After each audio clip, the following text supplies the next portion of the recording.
하나님 말씀은 구약성경 욥기 21장 22절에서 26절까지입니다.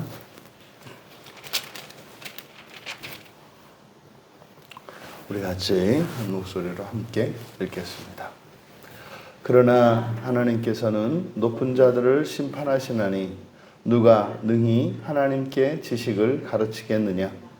어떤 사람은 죽도록 기운이 충실하여 안전하며 평안하고 그의 그릇에는 젖이 가득하며 그의 골수는 윤택하고 어떤 사람은 마음의 고통을 품고 죽음으로 행복을 맛보지 못하는도다.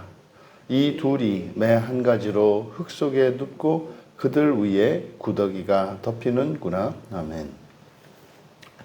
욥의 깨달음이라는 제목으로 말씀의 은혜를 나누고자 합니다.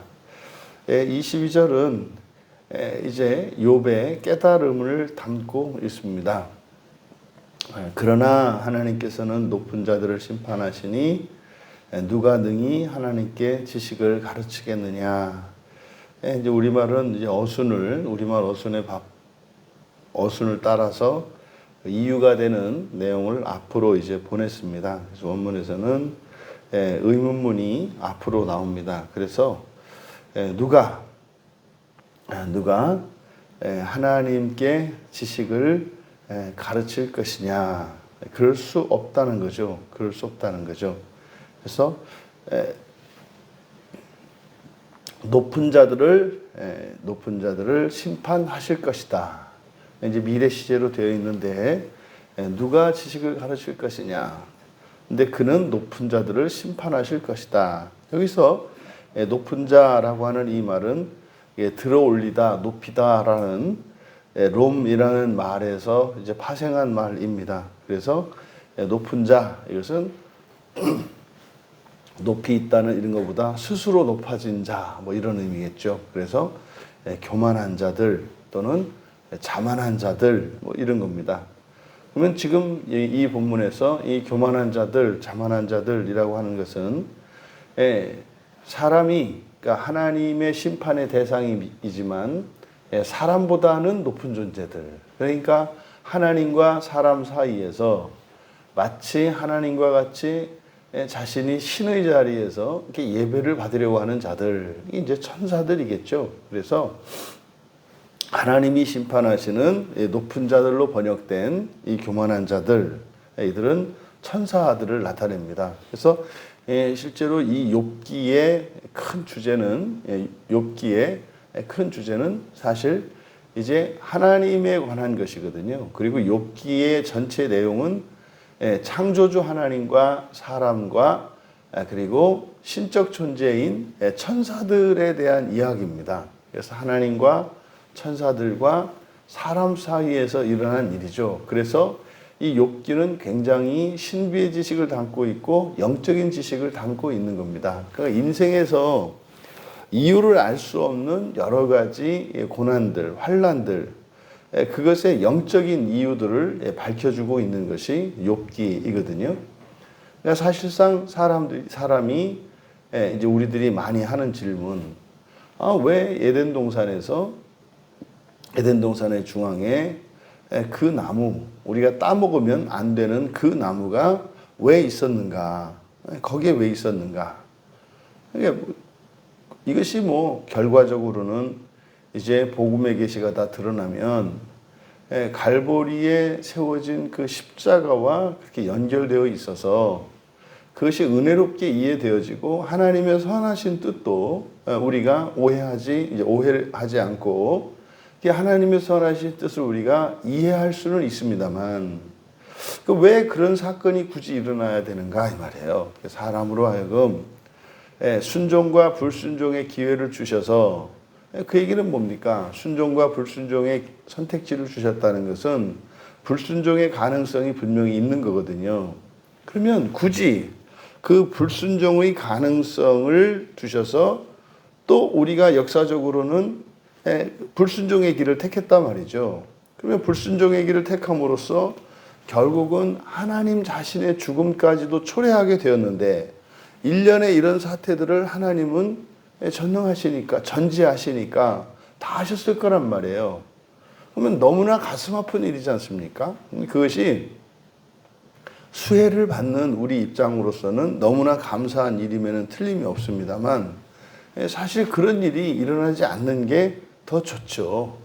그래서 망했다가 다시 이렇게 회복이 되면 뭐 이렇게 감동이 2배가 될지는 모릅니다만 뭐 그 일이 보통이 아니거든요. 그렇게 실패를 맛보고 멸망을 맛본 다음에 나중에 기쁨은 2배가 될는지 몰라도 어쨌든 겪지 않아도 되는 그런 아픔과 슬픔들, 미움, 우리들이 겪고 있는 이 온갖 근본 감정들, 이것 때문에 얼마나 큰 고통을 겪습니까? 그러니까 왜 굳이 이 책임이 전적으로 우리에게 있다는 것을 인정하지 않을 수 없고, 그러함에도 우리를 사랑하시기 때문에 하나님의 더 사랑이 더 커지는 것은 틀림이 없어요. 그러함에도 불구하고 사실상 그러니까 왜 이런 역전의 드라마가 불순종하시는 중에 구원하시는, 단지 하나님의 사랑이 더 크다는 것을 우리한테 깨우쳐 주려고 하셨을까? 사실 그것 아니고도 얼마든지 우리에게 가르쳐 줄 수가 있거든요. 그 일이 사실은 근본적인 원인은 하나님의 피조물인, 영적 피조물인 천사들에 있습니다. 그러니까 처음 창조의 질서는 영적 피조물인 사람이 천사가 육적 피조물의 으뜸인 사람에 비해서 비교할 수 없을 정도로 더 뛰어난 존재이거든요. 근데 문제는 하나님의 계획 속에서는 사람을 천사보다 높여서 사람으로 하여금 천사를 다스리게 하는, 그러니까 능력이 월등히 뛰어난 천사를 현재적으로는 존재론적으로나 이런 능력에 있어서 열등한 사람으로 하여금 다스리는 이것은 하나님의 공의에 부합하지 않는단 말이에요. 그러니까 바로 이 문제를 해결하기 위해서 사실은 사람에게 하나님의 계명이 주어지고 그 계명을 통해서 순종과 불순종의 과정을 거쳐서 결국 천사들로 하여금 하나님이 옳으심을 인정하고 하나님의 그 판단과 하나님의 계획이 일방적인 것이 아니라 참으로 하나님이 지으신 인간이라고 하는 이 존재가 바로 월등히 더 나은 것 같은 나아 보이는 천사들을 다스리기에 충분하다는 것을 깨닫게 되는 거죠. 그러니까 사실 이게 남자와 여자 창세기 2장에 나오는 그 부부의 원리가 남성에 비해서 더 뛰어난 능력을 가지고 있는 아내, 그러함에도 주권을 가지고 있는 남편, 둘이 한 몸을 이루잖아요. 그럼 결국 부부의 원리, 남성과 여성의 그 연합의 원리가 주권과 능력을 각각 가진, 하지만 능력을 더 가진 이보다 능력이 없는 이가 주권을 가진, 능력과 주권을 각각 나누어 가진 둘이 완전한 일치를 이루는 방법은 사랑밖에 없어요. 능력이 월등히 뛰어난 사람이 능력이 없는 사람의 말을 듣는 일은 이거는 불가능합니다. 그런데요, 이게 가능한 것은 사랑밖에 없거든요. 그래서 결국에는 둘이 그것을 서로를 닮아서 결국에는 둘이 완전한 능력과 완전한 주권을 갖추도록 하는 게 하나님의 목적이거든요. 그러니까 이 부부의 원리가 사람과 천사 사이에서, 그러니까 사람을 남자에 비교할 수 있고요, 천사를 여자에 비교할 수가 있는 거예요. 그러면 능력은 천사가 뛰어나요. 근데 주권은 사람이 가지고 있어요. 결국 천사와 인간 사이의 문제, 그러면 이것이 인간 세계 속에서는 남자와 여자의 문제로 그대로 이렇게 적용이 된단 말이죠. 그러니까 바로 이러한 영적 존재인 천사와 사람과 하나님이라고 하는 이 삼각관계, 이 삼각관계는 이렇게 서로 사랑할 수 없고 이렇게 평화로울 수 없는 그런 상태입니다. 그런데 사람이 마침내 부활되었을 때 모든 창조 세계 전체가 완전한 일치와 연합을 이루게 되는 거죠. 바로 이것 때문에 사실상 이 성경에 있는 이스라엘의 타락, 또 교회의 부패와 타락, 또 우리의 회개와 이러한 일들이 사실은 일어나는 게 바로 근본적인 원인은 이 삼각관계 때문에 그렇습니다. 그래서 여기에서 지금 높은 자, 교만한 자라고 하는 이것은 사실은 천사들이 하나님과 같다고 생각하는 거죠. 착각하는 거죠. 그것을 이제 우리말 성경에 높은 자들이라고 번역이 된 겁니다. 그러니까 욥은 이 천사들. 그래서 이게 욥기 4장 18절에서는 그의 종으로 묘사되고, 그리고 15장 15절에서도 이제 거룩한 자들로 이렇게 표현이 되었었습니다. 그러니까 여기 22절에 그 높은 자들은 천사들을 의미한다. 그러면 사람들이 우상으로 착각하고 하나님으로 착각하고 섬기는 그 존재가 바로 우리가 귀신이라고도 하고 각 종교에서 신이라고도 여기고 하는, 그리고 온갖 방법으로 뭐 동물이 되었던 아니면 무생물이 되었던 어떤 방식으로든 사람들이 의지하는, 도움을 청하고 의지하는 그 존재, 사실은 그 모든 것들의 실체는 천사들이거든요. 그러니까 그 천사들을 심판하시는 분이 하나님이에요. 이 세상의 모든 것들을. 그러니까요, 우리가 신적 존재로 여기고 우상으로 삼고 신으로 삼고 사람들이 말이죠, 사람들이. 그래서 이렇게 하나님으로 착각하는 존재인 그 천사들, 그들조차도 심판하시는 분, 통치하시는 분이죠. 여기서 심판한다라고 하는 의미는 과거에는 뭐 입법, 사법, 행정 이런 분리가 없죠. 그래서 통치하는 통치권과 사법권과 입법권이라는 게 그냥 절대 군주에게 있죠. 그래서 사실상 심판한다라고 하는 이 말은 다스린다, 통치한다라는 말로도 우리가 함께 이해할 수 있는 겁니다. 그러니까 우리가 신으로 여기는 그 천사들조차도 하나님의 통치를 받고, 이 천사들도, 우리보다 뛰어난 천사들도 하나님께 불순종하는 일은 없어요. 근데 우리가 보기에는 그렇게 보이죠. 하지만 이 천사들도 철저히 하나님의 심판을 받거든요. 종말에 가보면은 이제 계시록에서 우리가 분명히 알잖아요. 천사들은요, 마지막 날에 자신들이 한 일에 대해서 분명히 심판을 받고 지옥에서 연단을 받아야 된단 말이죠. 그러니까 그런 천사들도 심판하시는 하나님, 그런데요, 욥이 자신이 그 하나님을 판단했다는 거, 심지어 자신과 같이 자기 친구들도 하나님을 판단했다는 것, 그래서 자신의 어리석음과 이 무모함을 지금 자각한 것을 고백한 것이 22절입니다.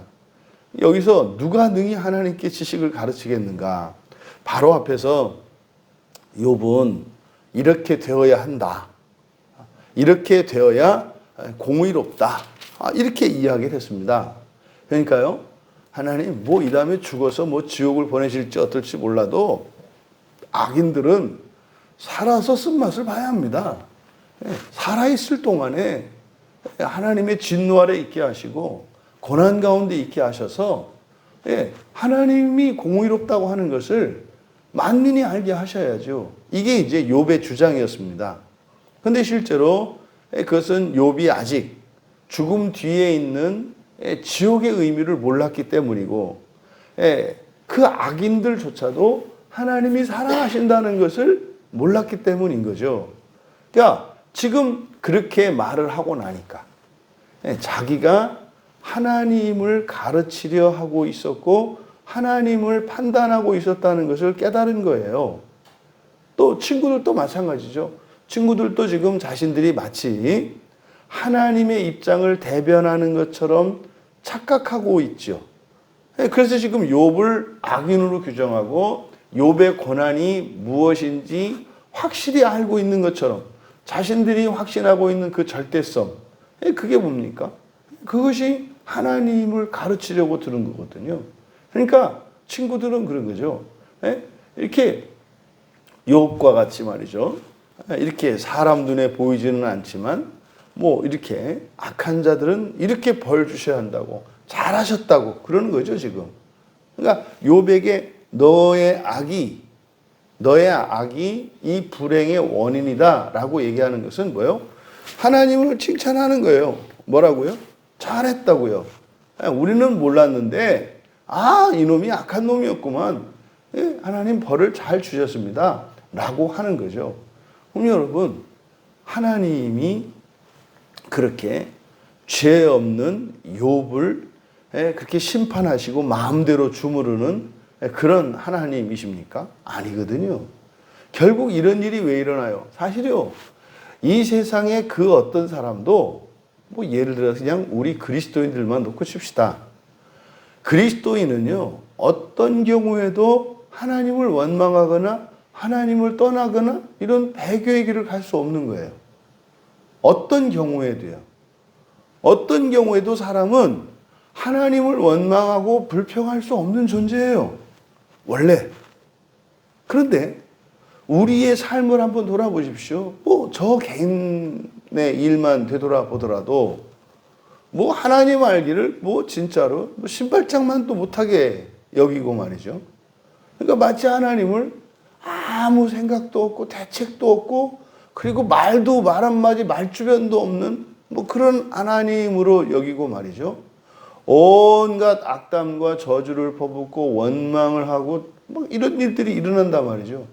여러분, 이게 우리가 그리스도인이니까 이게 뭐 이렇게 생활화가 돼서 뭐 자연스러운 것처럼 생각하지만 유실론적 사고를 가지고 있는 사람들이 그 어떤 경우에도 이렇게 노골적으로 자기가 섬기는 신에 대해서 불평불만을 막 쏟아내고 심지어는 책임까지 뒤집어 씌우고 누명 씌우는 일은요, 불가능해요.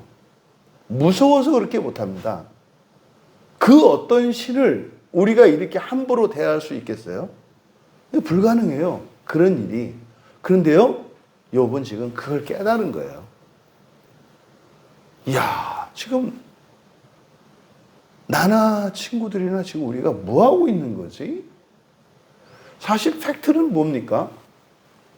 그렇게 행복하고 잘 살던 욥이요, 지금 극심한 고난에 처해 있는 거고요. 위로하기 위해 찾아왔던 친구들에게는 도울 능력이 없는 거예요. 이게 팩트예요.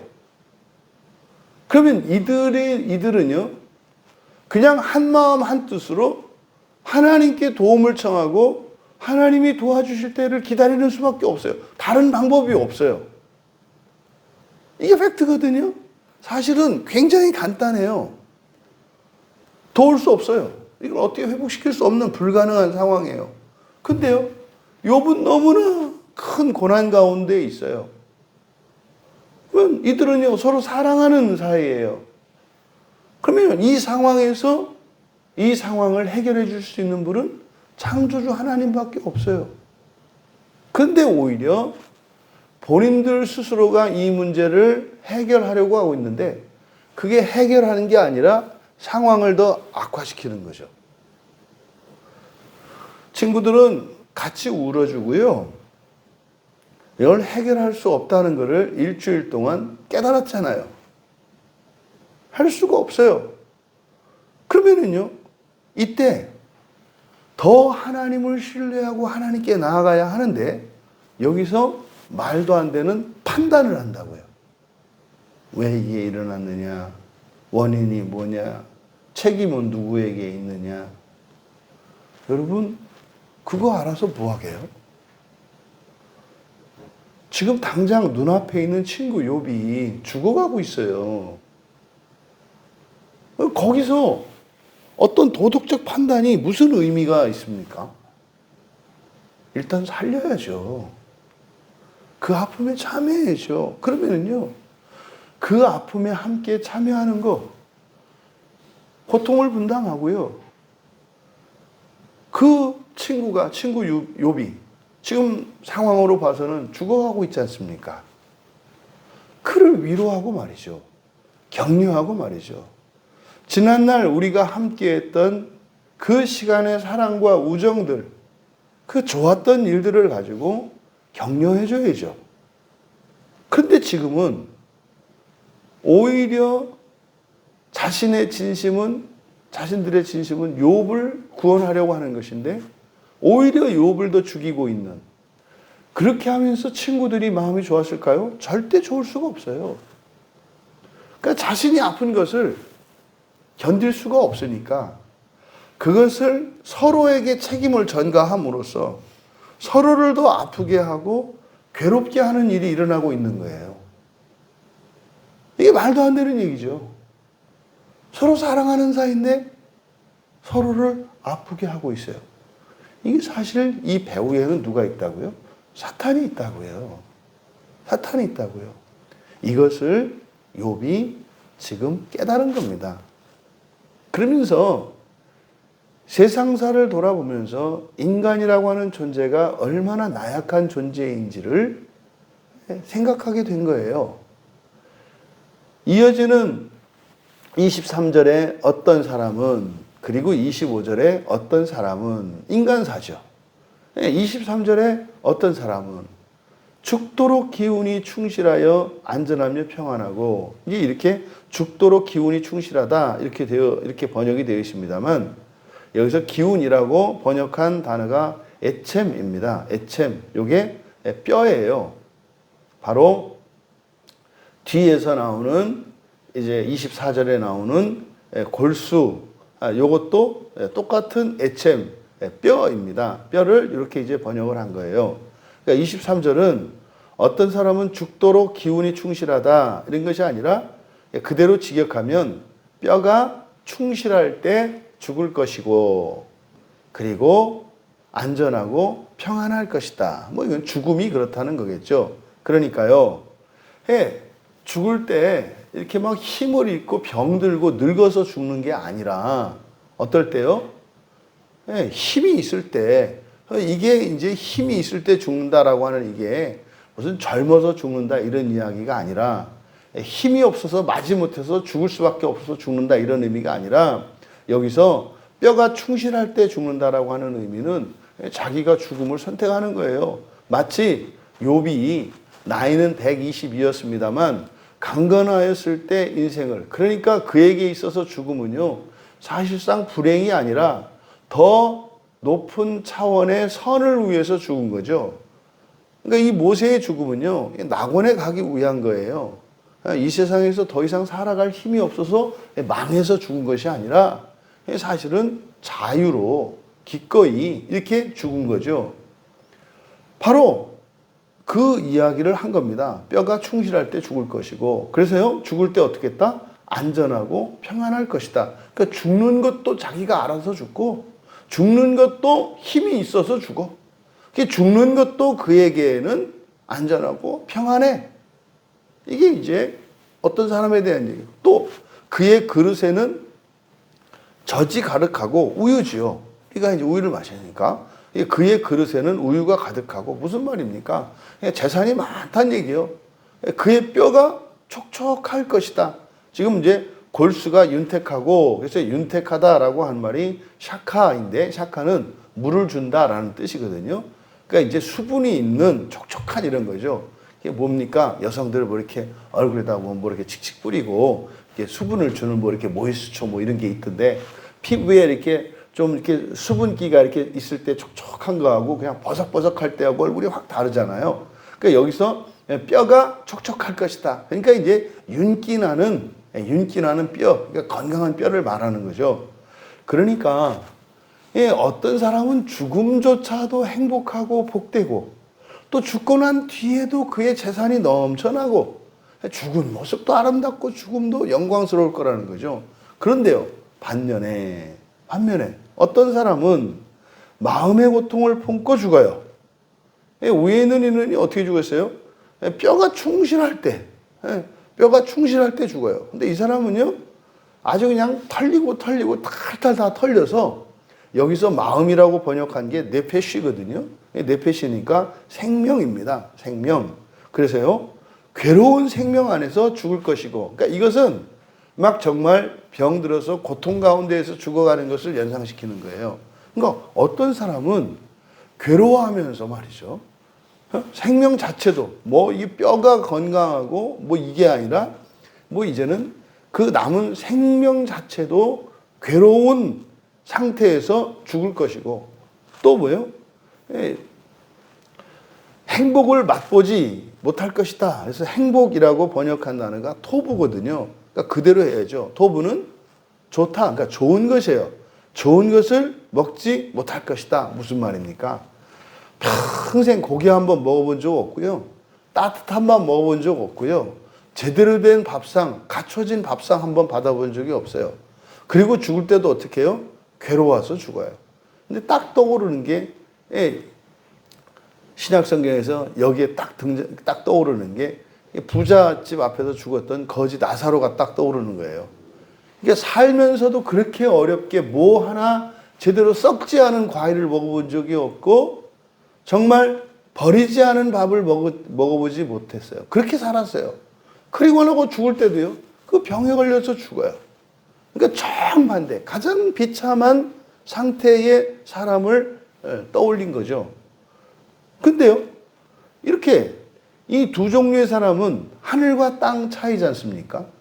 그런데 결국은 어떻게 돼요? 이 둘이 매 한 가지로 흙 속에 눕고 그들 위에 구더기가 덮이는구나. 무슨 말입니까?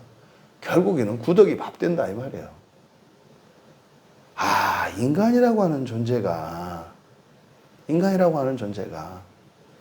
결국에는 구더기에 밥이 되는 존재인데 어떻게 내가 창조주 하나님을 상대로 판단하고 원망하고 이렇게 했던가? 그러니까 뭡니까? 지금 욥이 깨닫고 보니 사실은 욥이 깨달은 게 뭡니까? 인간의 그 연약성, 자금, 가벼움을 절감한 것이고 그리고 하나님의 크심과 높으심, 무한하심을 깨닫게 된 거예요. 그러니까 분수를 알게 된 거죠. 사실은 이것을 아는 목적이 뭡니까? 사람이 사람으로 끝나서는 안 되겠구나. 사람이 사람으로 끝나서는 안 되겠구나. 이거를 깨닫는 거예요. 과거에 그러면 욥은 어떤 생각을 한 겁니까?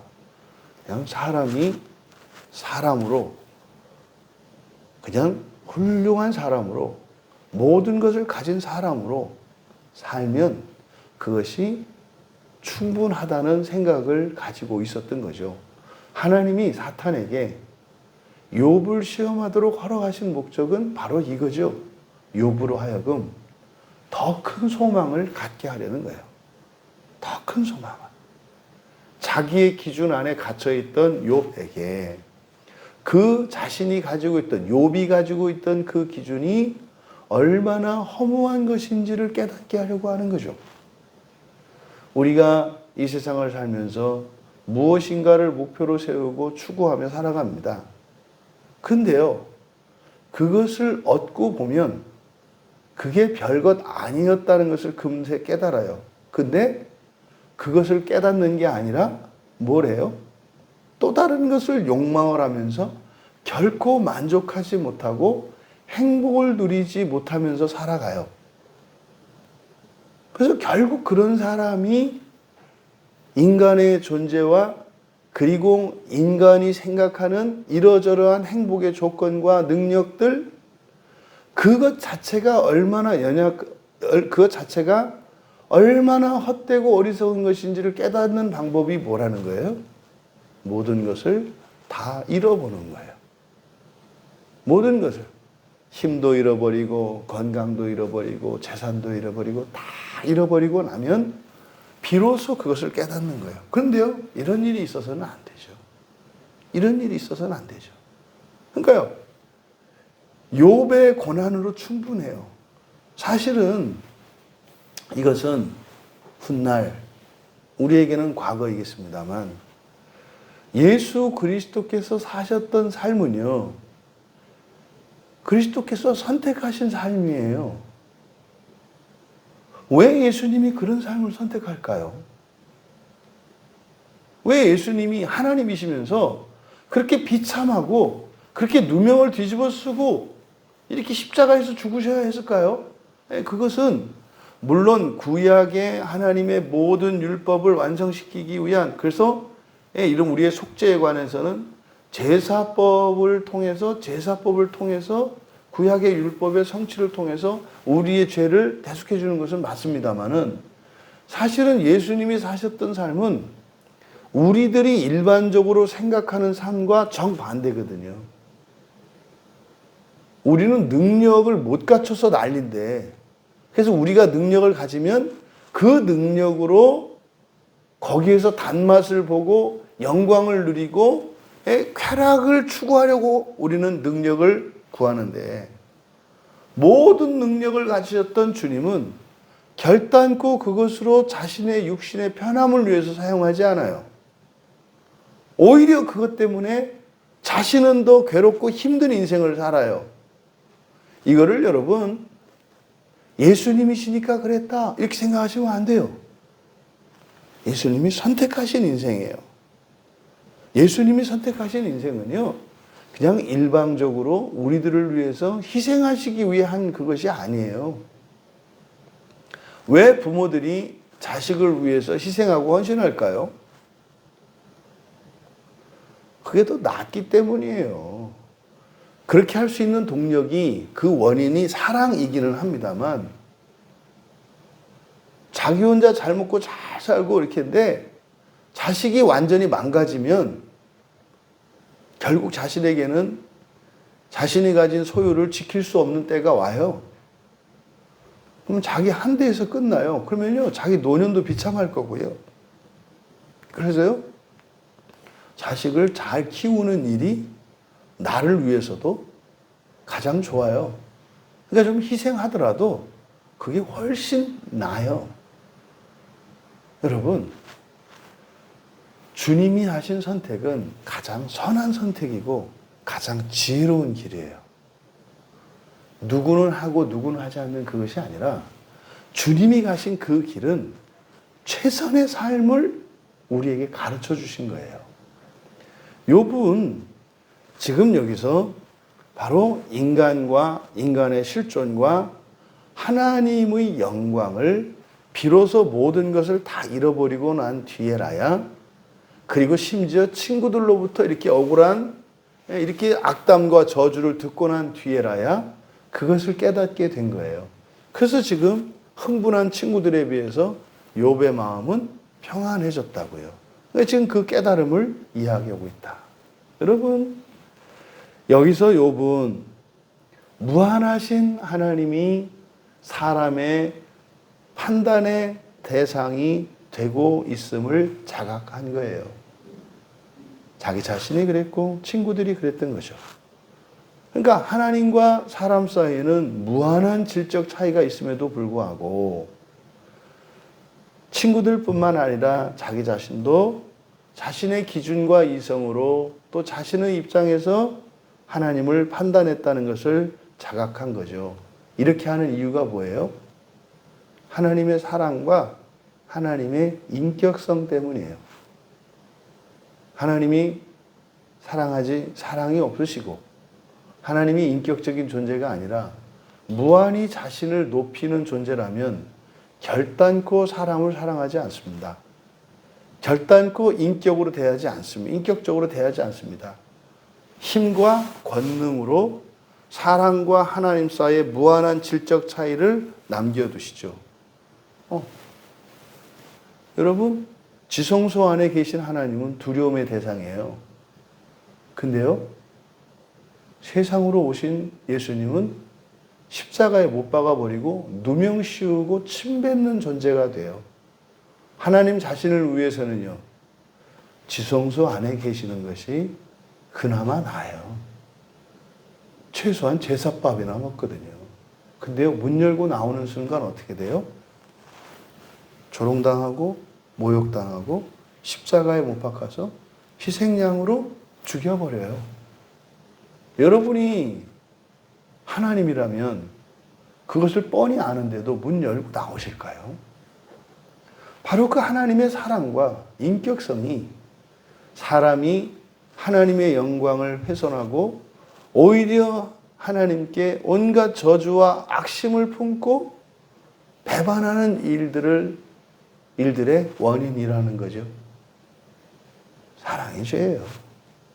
여러분, 어떤 경우에도 하나님은 판단의 대상이 아니시라는 것, 요것만 잊지 않고 이것만 기억하더라도 우리 인생에 쓸데없는 불행과 고생의 반은 사라집니다. 하나님하고 어떻게 한번 해보겠다고. 이게 뭐예요? 사람이 사람의 자신의 인생을 판단하고 다른 사람의 인생을 판단하는 일이 사실은 하나님을 판단하는 일이에요. 왜요? 우리는요, 절대적으로 구원이 필요한 존재이지 누구를 구원할 수도 없고요. 구원이 필요하지 않은 사람이 없어요.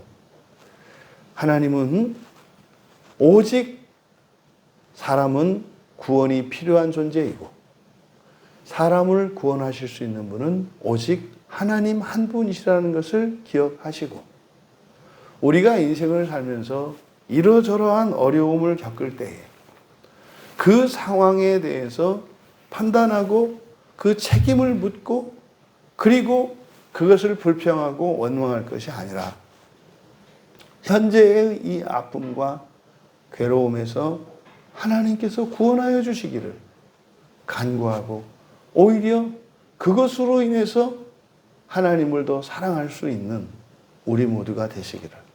그래서 이 욥의 깨달음이 우리의 인생의 앞날에 더 이상은 쓸데없는 것으로 인하여 우리의 마음이 무너지고 우리가 불행해지고 하나님을 의심하고 하나님과 우리 사이에 거리가 생기는 일이 없기를 주님의 이름으로 축원합니다. 존귀하신 하나님, 모든 것을 다 잃고 난 뒤에라야 욥이 깨달았던 것, 그것이 아주 심오한 진리도 아니고 너무나 당연하며 그리고 이미 알고 있었던 아주 기본적인 깨달음이었음을 보게 됩니다. 하나님은 무한히 높으시고 영광스러우신 존재이시며 저희들은 허물어지고 마침내 멸망할 자들인 것을 늘 잊지 않게 하여 주시고 어떠한 환경 속에서도 하나님을 절대적으로 믿고 또한 하나님께 의존하며 하나님께 구원의 은혜를 구해야 할 것이 저희들인 것을 깨닫게 하시며 또한 저희들을 위하여 모든 것을 아끼지 않으시고 무한히 부어주시는 하나님이신 것을 늘 생각나게 하여 주셔서 어려움과 고난에 처할수록 더욱 하나님을 의지하고 사랑하게 하여 주시고 또한 넘치는 풍요 속에서도 그것이 하나님의 은혜로 말미암은 것임을 잊지 않게 하여 주셔서 그 어떤 경우에도 교만하거나 스스로 자만하지 아니하며 늘 겸손하여 주님의 영광을 높이며 또한 사람으로서는 결단코 만족할 수 없는 것임을 깨닫게 하여 주셔서 사람으로 누리는 만족을 위하여 하나님께 구할 것이 아니라 사람을 초월하여 신적 존재로 변화시켜 주시는 그 부활의 소망을 두고 살아가는 복되고 지혜로운 자들 다 되게 하여 주시옵소서. 감사하며 예수님의 이름으로 기도하옵나이다.